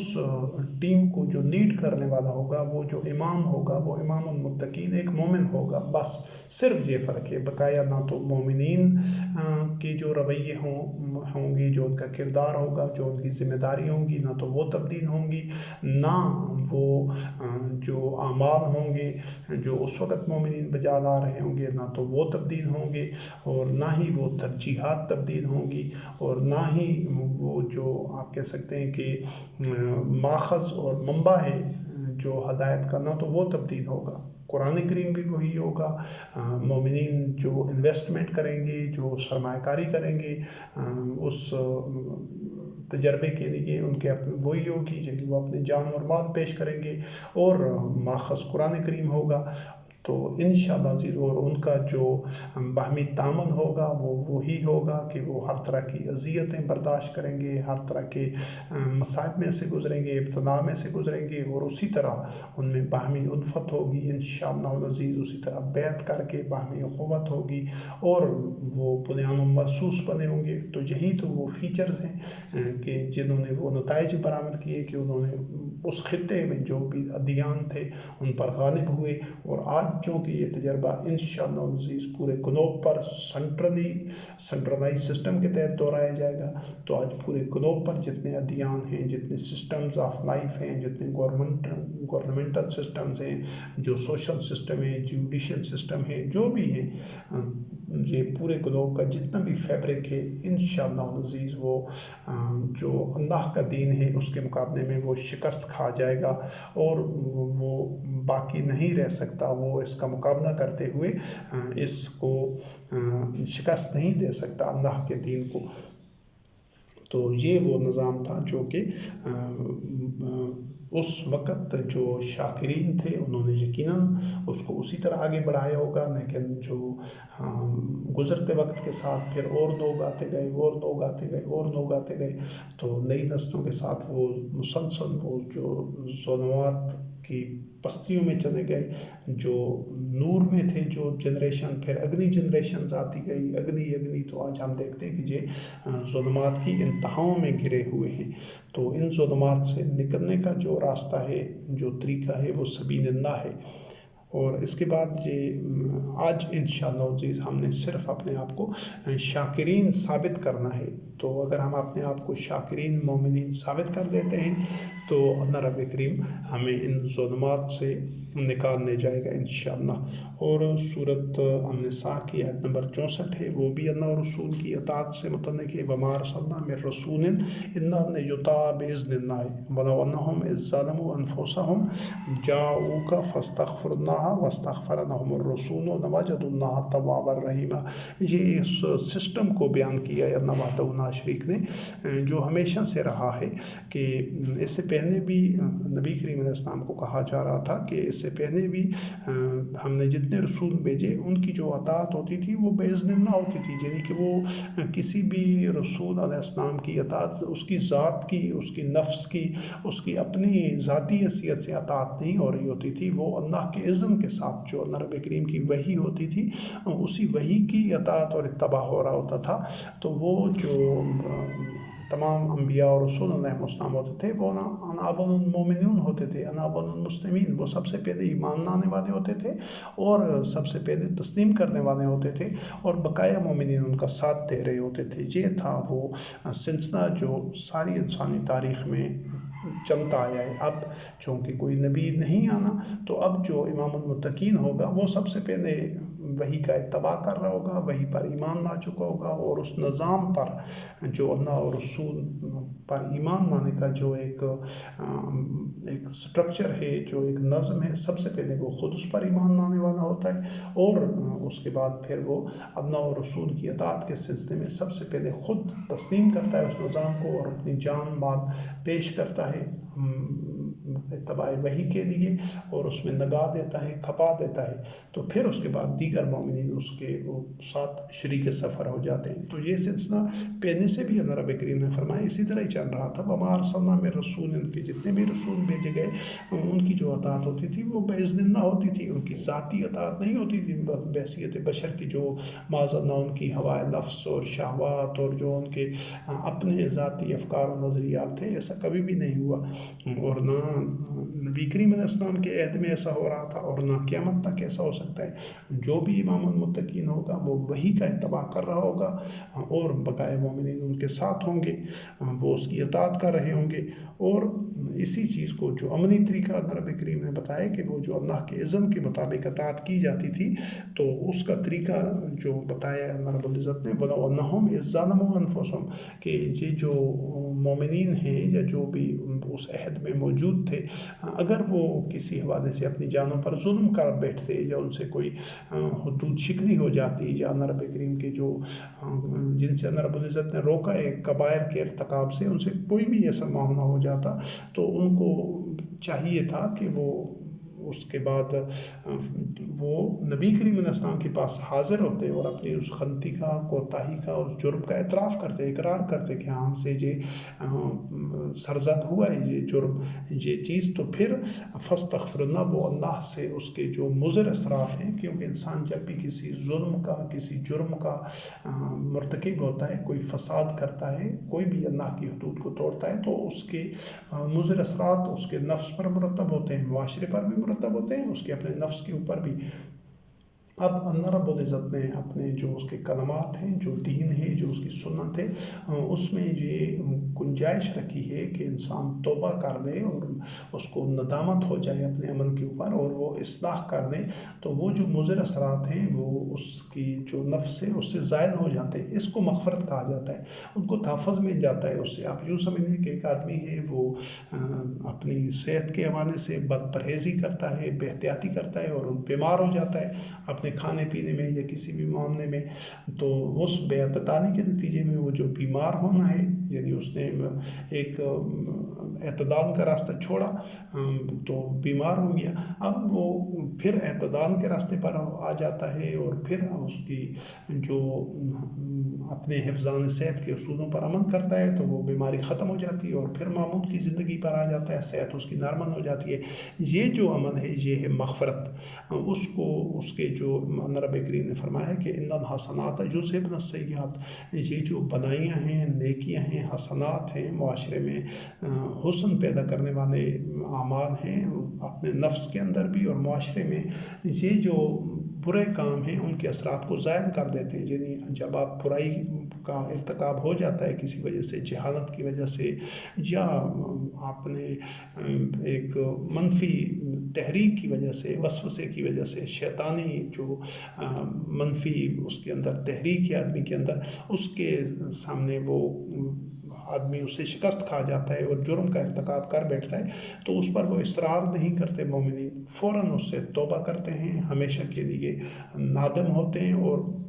مستقبل کے لیے اس چیز کو یقینی بناتے ہیں کہ کبھی پھر حدود شکنی نہ ہو، کبھی کبائر کا ارتکاب نہ ہو، کبھی کوئی جرم دوبارہ سرزد نہ ہو۔ تو ایسا کرنے سے وہ جو اس سے اللہ کی حد ٹوٹی تھی، وہ جرم اور وہ گناہ اور وہ ظلم ہوا تھا، چاہے اس کی کوئی بھی نوعیت تھی، اس کے جو مضر اثرات تھے، وہ جو اس کے نفس پر واقع ہوئے تھے، وہ زائل ہوتے جاتے ہیں جوں جوں وہ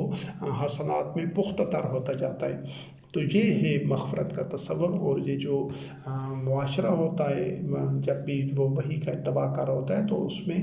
جو مرکزی وہ جو اتھارٹی ہوتی ہے، جو وہ لیڈنگ رول ادا کر رہا ہوتا ہے، جو انبیاء علیہ السلام کی زندگی میں انبیاء اور رسول علیہ السلام خود ہی تھے، اب جو وہ رول ہوگا وہ امام المتقین ادا کر رہا ہوگا۔ تو اس دور میں مومنین نبی کریم علیہ السلام کے پاس آتے تھے اور وہ اعتراف کرتے تھے کہ ہم سے یہ غلطی ہو گئی ہے، کوتاہی ہو گئی ہے، لغزش ہو گیا ہے، یہ جرم ہو گیا ہے، جو کچھ بھی ہوا ہے، تو اس سے ہم تحفظ چاہتے ہیں کہ اللہ رب کریم ہمیں اس کے مضر اثرات سے بچائے۔ یہ ہے اللہ سے مغفرت طلب کرنا، یہ استغفار، یہ مغفرت تسبیحاں پڑھنے سے نہیں ہے، یہ اپنے جرم کو تسلیم کرنے سے، اس کا اقرار کرنے سے، اظہار کرنے سے اور پھر اس کے مضر اثرات سے بچنے کے لیے اپنے آپ کو اس نظام کے سپرد کر دینے سے۔ اگر اس کے لیے کوئی سزا بنتی ہے تو وہ نظام اس کو سزا دیتا ہے، اس کی پاداش میں کوئی حد جاری کرتا ہے، اور اگر صرف سزا کے بغیر اصلاح کا امکان ہوتا ہے تو وہ اس کی اصلاح کے لیے رہنمائی دیتا ہے وحی کے مطابق۔ یہ ہے اللہ رب کریم سے مغفرت طلب کرنا۔ تو وہ اگر ایسا کرتے اور اس ظالم و انفسهم، ان کے نفسوں پر ظلم کر بیٹھتے، تو نبی کریم علیہ السلام کی طرف ان کو آنا تھا اور وہ اللہ سے مغفرت طلب کرتے کہ ہم اس کے مضر اثرات سے بچنا چاہتے ہیں، اللہ رب کریم ہمیں محفوظ فرمائے۔ مغفرت اللہ رب کریم کرتا ہے، لیکن واستغفر لهم الرسول، وہ جو ان کو اس کے مضر اثرات سے بچانے کے لیے جو طریقہ کار ہوتا ہے، پروٹوکول ہوتا ہے، جو تقاضے ہوتے ہیں، چاہے وہ اس کو سزا دینی ہے، کوئی حد جاری کرنا ہے، کوئی اس پر جرمانہ عائد کرنا ہے، کوئی سختی کرنی ہے، کوئی اس کو اور طریقہ بتانا ہے، چاہے اس نے روزے رکھنے ہیں، چاہے اس کو اس نے وہ کوڑے مارے جانے ہیں، یا کوئی بھی معاملہ ہے، وہ فیصلہ اس وقت محمد خاتم النبیین علیہ السلام کر رہے تھے۔ مغفرت اس وقت بھی اللہ رب کریم کے قانون کے تحت ہو رہی تھی باذن اللہ، اور اس وقت وہ فیصلے اس نظام کی جو مرکزی اتھارٹی تھی، جو لیڈنگ رول جو پلے کر رہے تھے، وہ نبی کریم علیہ السلام تھے، باقی سب نے اس کے اطاعت اور اتباع کرنا تھا۔ تو آج کے دور میں جب قیامت تک وہ جو لیڈنگ رول ہوگا، وہ جو ذمہ داری ہوگی، وہ قیادت کی، وہ امام المتقین کی ہوگی، تو لوگوں کو اولي الامر کے پاس، امام المتقین کے پاس آنا ہوگا۔ اگر وہ اپنی جانوں پر ظلم کر بیٹھتے ہیں کہ وہ اللہ رب کریم سے مغفرت چاہتے ہیں، مغفرت پھر بھی اللہ رب کریم کی مشیت، اس کے اذن اور اس کے قانون کلمات اور سنت کے مطابق ہوگی، لیکن اس کے لیے جو طریقہ کار، جو ایک اسٹریٹجی، جو تلافی کا جو ایک نظام ہے، اس کے مطابق جو قواعد و ضوابط ہیں اس کے مطابق وہ امام المتقین اولي الامر ہی طے کرے گا کہ ہاں کس طرح بھی اس کے مضر اثرات زائل ہو سکتے ہیں، تلافی کس طرح ہو سکتی ہے۔ اس کے بعد پھر اللہ رب کریم نے فرمایا جب اس سسٹم کو اپنایا جاتا ہے، یہ ہے اللہ اور رسول کی اطاعت، پھر نواجد اللہ توابا رحیمہ، تو پھر تم پاؤ گے، پھر تم پاتے کہ اللہ رب کریم توبہ قبول کرنے والا ہے۔ یہ ہے توبہ۔ توبہ بھی زبان سے کہنے کی چیز نہیں ہے کہ تسبیح پکڑنی اور زبان سے یا اللہ میری توبہ، یا اللہ میری توبہ، راتوں کو جاگ جاگ کر یا دن کے اوقات میں یا جس طرح بس زبان سے کہتے رہے کہ میری توبہ توبہ، یہ توبہ نہیں ہے۔ توبہ ایک سسٹم کا نام ہے۔ اس سسٹم کے تحت آ کر آپ کو اپنے جرائم کی، اپنی غلطیوں کی، اپنی نقصیوں کی، جو کچھ بھی آپ سے اللہ رب وحدہ شریک کے اذن اور اس کی حدود اور اس کے اوامر و نواہی کی خلاف ورزی ہوئی ہے، آپ اس کا اعتراف کریں گے، خود آ کر اقرار کریں گے اور اولي الامر کے پاس یا امام المتقین کے پاس اس کا اعتراف اظہار کرنے کے بعد پھر اولي الامر امام المتقین طے کریں گے کہ وہ جرم کی یا غلطی کی یا وہ جو حدود شکنی ہوئی ہے اس کی نوعیت کیا ہے، کیا تھی، اور اس کے جو جس سیاق و سباق میں، جس تناظر میں ہوئی ہے، جن وجوہات کی بنیاد پر ہوئی ہے، وہ سب کو سامنے رکھتے ہوئے پھر اس کے بعد وہ فیصلہ کریں گے کہ اب اس کی تلافی کس طرح ممکن ہے، کون اس سے متاثر ہوا ہے اور کوئی متاثر ہوا ہے یا نہیں ہوا، یا اس کی اپنی ذات پر ہی اس کے مضر اثرات پڑیں، تو پھر وہ اثرات زائل کرنے کے لیے وہ ایک طریقہ کار طے کریں گے۔ اس میں سزا بھی ہو سکتی ہے، اس میں دیگر کوئی سٹیپس بھی ہو سکتے ہیں۔ یہ ہے اللہ اور رسول کی اطاعت کرنا اللہ کے اذن کے مطابق، اور اسی چیز کو اللہ رب کریم نے فرمایا وَمَا أَرْسَلْنَا مِن رَّسُولٍ إِلَّا لِيُطَاعَ بِإِذْنِ اللَّهِ۔ یہ اللہ اور رسول کی اطاعت ہے۔ جس مغفرت کیا چیز ہے، توبہ کیا چیز ہے، وہ ایک سسٹمیٹک سٹیپس ہیں، اور اس کے مطابق پھر یہ جو پورا نظام تشکیل پاتا ہے، یہ ہے اللہ اور رسول کی اطاعت۔ اس کے بعد سورۃ النور کی آیت نمبر 54 ہے۔ اس میں اللہ رب کریم نے فرمایا قُلْ اطیعوا اللَّهَ وَاطِیعُوا الرَّسُولَ فَإِن تَوَلَّوْا فَإِنَّمَا عَلَیْهِ مَا حُمِلَ وَعَلَیْکُم مَا حُمِلْتُمْ وَإِن تُطِیعُوهُ تَهْتَدُوا وَمَا عَلَى الرَّسُولِ إِلَّا الْبَلَاغُ الْمُبِینُ۔ اب اسی حقیقت کو ایک اور پیرا میں بیان کیا گیا ہے۔ اللہ اور رسول کی اطاعت کو اللہ رب کریم نے فرمایا کہ قُلْ اطیعوا اللَّهَ وَاطِیعُوا الرَّسُولَ، ان سے کہو کہ اللہ اور رسول کی اطاعت کریں، یعنی وہ ایمان کا دعویٰ تو کر رہے ہیں، اب عملی طور پر اس میں اپنا شریک ہو جائیں، اپنے سب کچھ حاضر کر دیں، اپنی جو سرکشی نہ کریں، اپنی خواہشات، اپنی ہوائے نفس، اپنی شہوات، سب کچھ کو ترک کر دیں، اپنا جان مال حاضر کر دیں۔ تو یہ ہے اللہ اور رسول کی اطاعت کے عملی تقاضے، ان کو پورا کریں۔ قُلْ اطیعوا اللَّهَ وَاطِیعُوا الرَّسُولَ فَإِن تَوَلَّوْا فَإِنَّمَا عَلَیْهِ مَا حُمِلَ وَعَلَیْکُم مَا حُمِلْتُمْ۔ اگر تو وہ اس اللہ اور رسول کی اطاعت کے لیے آمادہ نہیں ہیں، وہ اسی طرح رہنا چاہتے ہیں جس طرح وہ یہود و نصارہ اور مشرکین اور اہل کتاب رہ رہے تھے، تو ٹھیک ہے، جو کچھ وہ کرتے ہیں اس کا وبال انہی پر ہوگا، اور جو کچھ مومنین کر رہے ہیں تو ان کا نتیجہ ثمر انہی کو ہی ملے گا۔ یعنی کہ جو کچھ عمل کر رہا ہوتا ہے وہ اس کا نتیجہ اسی کو ہی ملتا ہے۔ اور آگے اس کو اللہ رب کریم نے جو وضاحت کی ہے، جو ایک بڑا اس میں باریک نقطہ ہے، وَإِن تُطِیعُوهُ تَهْتَدُوا وَمَا عَلَى الرَّسُولِ إِلَّا الْبَلَاغُ الْمُبِینُ، کہ اگر تم اطاعت کرتے ہو رسول کی، جہاں پر تو پہلے اس کو واضح کیا گیا ہے اطیعوا اللہ و اطیعوا الرسول، اللہ اور رسول کی اطاعت کرنی ہے۔ تو اس چیز کو سمجھنا ضروری ہے کہ اللہ اور رسول کی اطاعتیں دو الگ الگ اطاعتیں نہیں ہیں۔ جب تک یہ غلط فہمی اور یہ باطن عقیدہ اور تصور ختم نہیں ہوگا، یہ جو صدیوں سے پیدا ہو چکا ہے کہ اللہ اور رسول پر ایمان کوئی الگ الگ چیز نہیں ہے، جب اللہ اور رسول پر اکٹھا لفظ آئے گا، کہیں پر بھی یہ اصطلاح آئے گی اللہ اور رسول پر ایمان، تو وہ ہے اس نظام پر ایمان لانا کہ جس کے تحت ایک جو بشر ہے وہ وحی کا اتباع کر رہا ہوتا ہے اور بقایا تمام مومنین اس کی اطاعت کر رہے ہوتے ہیں۔ یہ ہے اللہ اور رسول پر ایمان، اور اس نے ہمیشہ تک رہنا ہے۔ پھر جو اللہ اور رسول کی اطاعت ہے، یہ بھی دو الگ الگ چیزیں نہیں ہیں، اور اس آیت میں اسی چیز کو واضح کیا گیا ہے۔ یہ سورۃ النور کی آیت نمبر 54 ہے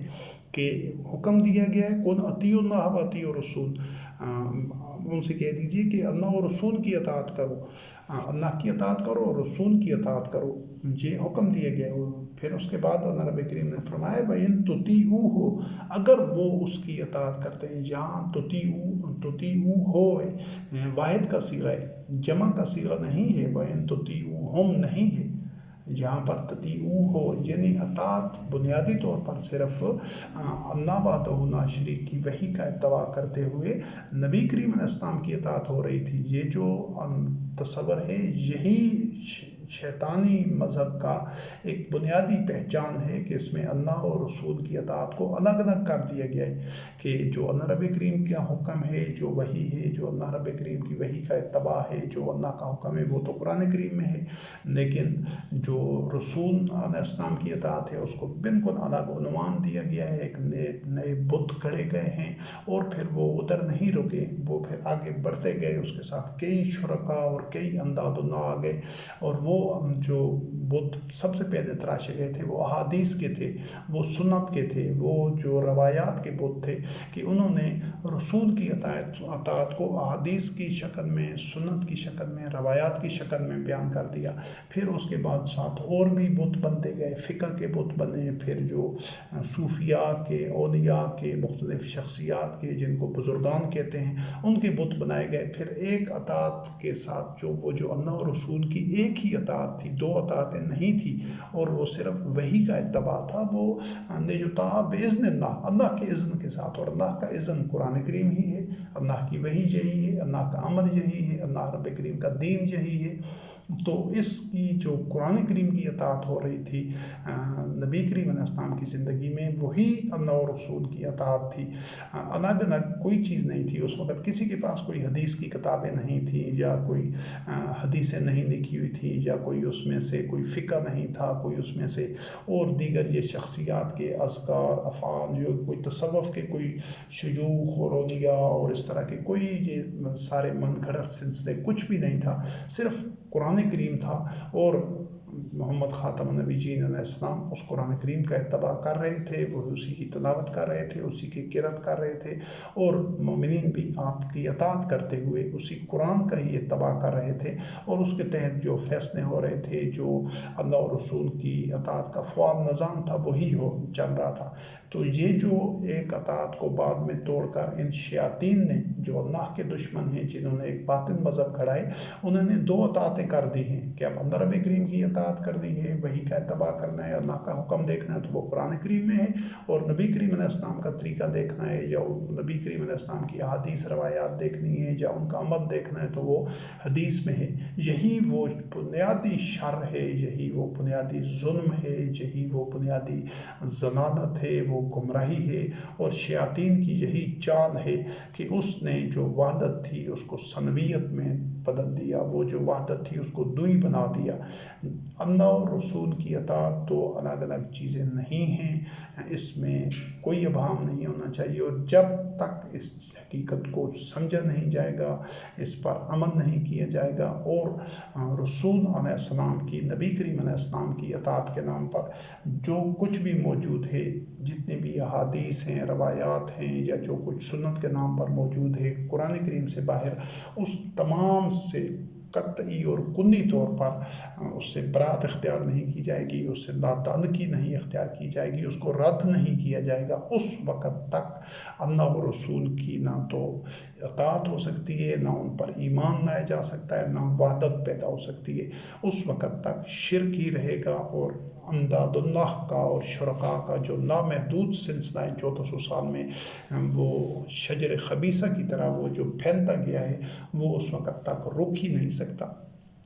جس وقت تک اللہ اور رسول کی اطاعت کو ایک تسلیم نہیں کیا جائے گا۔ یہ دو اطاعتیں نہیں ہیں، جو دوسری اطاعتیں جتنی بھی موجود ہیں اس کے ساتھ دیگر انداد اللہ، شرکاء اور زعماء اور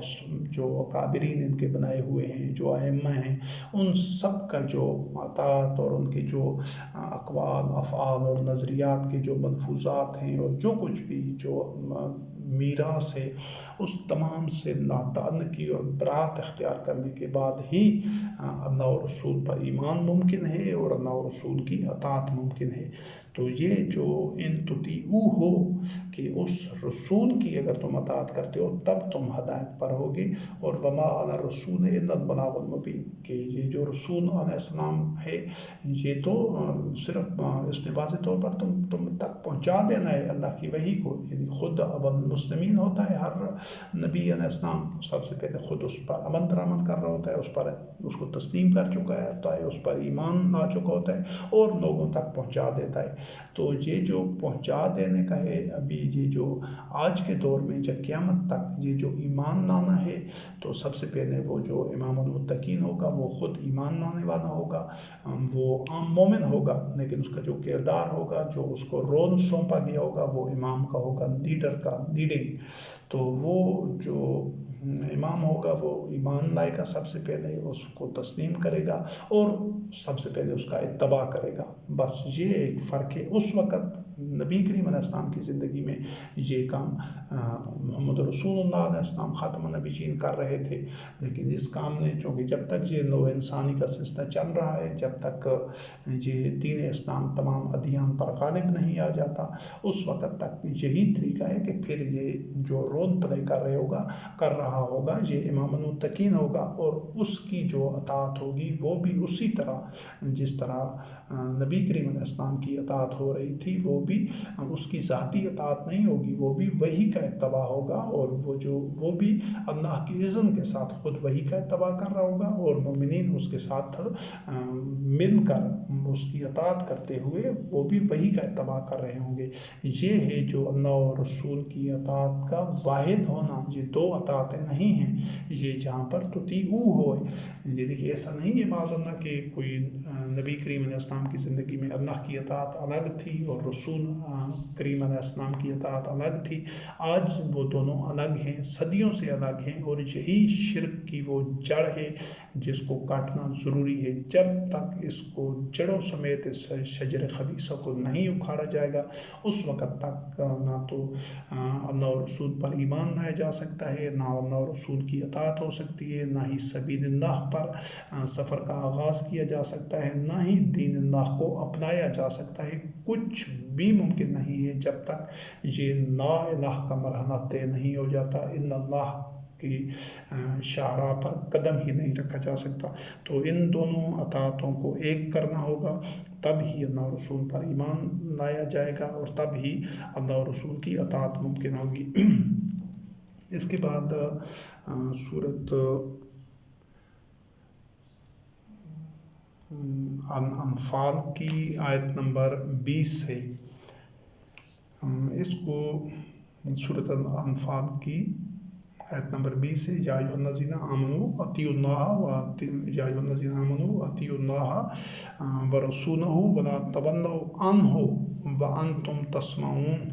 اسی چیز کی دوبارہ وضاحت کی گئی ہے، پھر اس کو غور سے اور توجہ سے سنیں اور سمجھیں کہ اے ایمان والو، یا ایھا الذین آمنوا اطیعوا اللہ ورسولہ، اللہ اور رسول کی اطاعت کرو، ولا تولوا، منہ مت پھیرو، الٹے پاؤں مت پھیرو، یعنی اللہ اور رسول کی اطاعت پر کاربند رہو، جمے رہو، ڈٹے رہو اللہ اور رسول کی اطاعت۔ اور ولا تولوا عنہ، جہاں پر عنہم نہیں ہے، یعنی اللہ اور رسول دو الگ الگ چیزیں نہیں بیان کی گئی کہ اللہ کی اطاعت اور ہے اور رسول کی اطاعت اور ہے، نہیں۔ محمد خاتم النبیین علیہ السلام کی جو اطاعت کی جا رہی تھی وہی اللہ کی اطاعت تھی، وہی کا اتباع تھا، اور وہی نبی کریم علیہ السلام کی اطاعت تھی۔ وَأَنْتُمْ تَسْمَعُونَ، اور تم سنتے ہوئے، یعنی کہ وہ جو کچھ بھی نبی کریم علیہ السلام وحی کو بیان کر رہا تھا، وحی کے عملی تقاضے بیان کر رہا تھا، جو قرأت کر رہا تھا قرآن کریم کی، جو تلاوت کر رہا تھا، اور ان کی بنیاد پر جو فیصلے ہو رہے تھے، جو پالیسیز اور قواعد و ضوابط طے ہو رہے تھے، جو معروف کا تعین ہو رہا تھا، جو امر طے ہو رہا تھا، جو حکم صادر ہو رہے تھے، وہ تمام کے تمام ان کو جو اپنانا تھا وہ نبی علیہ السلام کی، محمد خاتم النبیین علیہ السلام کی ذاتی اطاعت نہیں تھی، وہی محمد علیہ السلام کی اطاعت تھی، وہی کا اتباع تھا، وہی اللہ و رسول کی اطاعت تھی، وہ ایک وحدت تھی، اس وحدت کو از سر نو پیدا کرنا ہے، اور وہ اس جو ثنویت ہے، جو دوئی ہے، جو شرک ہے، جو اللہ و رسول کی اطاعت کو الگ الگ کر دیا گیا ہے، اس کو ختم کرنے کے بغیر وحدت پیدا ہو ہی نہیں سکتی۔ اس تمام وہ جو باطن دفتر ہے، باطن ذخیرے ہیں، جن کو رسول علیہ السلام کی اطاعت کا نام دیا گیا ہے، احادیث، روایات، سنت اور اس طرح کے دیگر جو کچھ موجود ہے، اس تمام سے برات اختیار کریں گے، پھر اللہ کی کتاب پر آئیں گے اور ایک امام کے ہاتھ پر بیعت کرتے ہوئے اس کی اطاعت و اتباع کریں گے، اور وہ وہی کا اتباع کر رہا ہوگا، تو پھر یہ وحدت تب ہی از سر نو قائم ہو سکتی ہے، تب ہی وہ بنیاد رکھی جا سکتی ہے۔ اگر جہاں پر آپ دیکھیں کہ یا ایھا الذین آمنوا اطیعوا اللہ ورسولہ ولا تولوا عنہ وانتم تسمعون، کہ اس سے منہ مت پھیرو، ایک سے عنہم نہیں ہے، یہ اللہ و رسول کوئی دو الگ حقیقتیں نہیں تھی، یہ ایک حقیقت ہے، ایک نظام کا نام تھا، ورنہ تو اللہ وحدہ لا شریک، تو وہ خالق و کل شیء ہے، وہ رب و کل شیء ہے، وہ خالق ہے، خالق کے ساتھ مخلوق کا مقابلہ کیا ہے، وہ تو بے مثل رب ہے، اور تمام انبیاء اور رسول علیہ السلام وہ تو بشر تھے، وہ تو مخلوق ہے، یہ تو اس حوالے سے تو ایک نہیں ہو سکتے، خالق کے ساتھ تو وہ وحدہ لا شریک ہے، کوئی شریک ہی نہیں ہو سکتا۔ پھر یہ جو اللہ و رسول کی بار بار پورے قرآن کریم میں بارہا 20 مرتبہ یہ جو ذکر ہے، تو اللہ و رسول پر ایمان کا، اللہ و رسول کی اطاعت کا، تو ایسا نہیں ہے کہ نعوذ باللہ من ذالک اللہ و رسول کوئی ایک چیز تھے، نہیں، ایک خالق ہے، ایک مخلوق ہے، ایک بے مثل ہے اور ایک بن مثل ہے۔ جو جتنے بھی انبیاء اور رسول علیہ السلام تھے، وہ خود اعلان کر رہے تھے، انا بشر مثلکم، میں تو بشر ہوں تمہاری طرح کا۔ تو یہ جو اللہ اور رسول کے اصطلاح ہے، دو الفاظ اکٹھے ہوئے ہیں، استعمال ہوئے ہیں، تو وہ صرف اس مفہوم کے لیے ہے، اس نظام کے لیے استعمال ہوئی ہے کہ جس میں ایک بشر اللہ کی وحی کا اتباع کر رہا ہوتا ہے، اور دیگر مومنین اس کے ساتھ اجتماعی طور پر زندگی کے تمام معاملات کو اس وحی کے مطابق چلا رہے ہوتے ہیں، تو وہ اللہ و رسول کی اطاعت ہے، اور وہ نظام ہر دور کے لیے ہے، وہ کسی خاص تاریخ کے کسی خاص دور کے لیے نہیں تھا۔ تو یہاں پر جو اللہ و رسول دونوں کے لیے ایک لفظ ہے، ولا تولوا عنہ، کہ اس سے منہ نہیں موڑنا۔ اب جو نبی کریم علیہ السلام جو کچھ وحی کے اتباع کے سلسلے میں اقدام کر رہے تھے، جو فیصلے کر رہے تھے، جو رہنمائی دے رہے تھے، وہی اللہ و رسول کی اطاعت تھی، اور وہی کا اتباع تھا۔ وانتم تسمعون، سنتے جانتے ہوئے، یعنی کہ وہ ایک فعال نظام ہوتا ہے۔ آج یہ جو اپنے طور پر کوئی حدیثیں پڑھ کے، یا کوئی ذکر اذکار کر کے، یا کوئی فلاں چیز کو اس طرح کرنا ہے، فلاں عمل اس طرح کرنا ہے، قرآن کریم میں اس کا تصور تک نہیں، اور وہ کہتے ہیں کہ ہم جو رسول علیہ السلام کی اطاعت کر رہے ہیں، تو یہی وہ جہالت ہے، یہی وہ گمراہی ہے، یہی وہ شرک ہے، کہ جو اللہ و رسول کی اطاعت کو الگ الگ کر دیا گیا ہے۔ جو اللہ و رسول کی اطاعت ہے، جو وحی کا اتباع ہے، وہ قرآن کریم سے باہر نہیں ہے۔ نبی کریم علیہ السلام رحمۃ للعالمین، خاتم النبیین، اور تمام انبیاء اور رسول علیہ السلام کا جو اسوہ حسنہ ہے، وہ بھی قرآن کریم کے اندر ہے، اور جس انداز سے تمام انبیاء علیہ السلام نے وحی کا اتباع کیا، جس اخلاص کے ساتھ، جس عزم کے ساتھ، وہ بھی قرآن کریم کے قرآن کریم کے اندر موجود ہے، اور ہم نے جس طرح وحی کا اتباع کرنا ہے، اس کے لیے بھی مکمل رہنمائی قرآن مجید کے اندر موجود ہے۔ تو اس نشست کو مکمل کرتے ہیں، بقیہ آیات انشاءاللہ العزیز جو اس عنوان سے ہیں، وہ اگلی نشست میں ان کی تلاوت کریں گے۔ تو یہ نشست ادھر ہی مکمل کرتے ہیں۔ والسلام علی من اتبع الہدی۔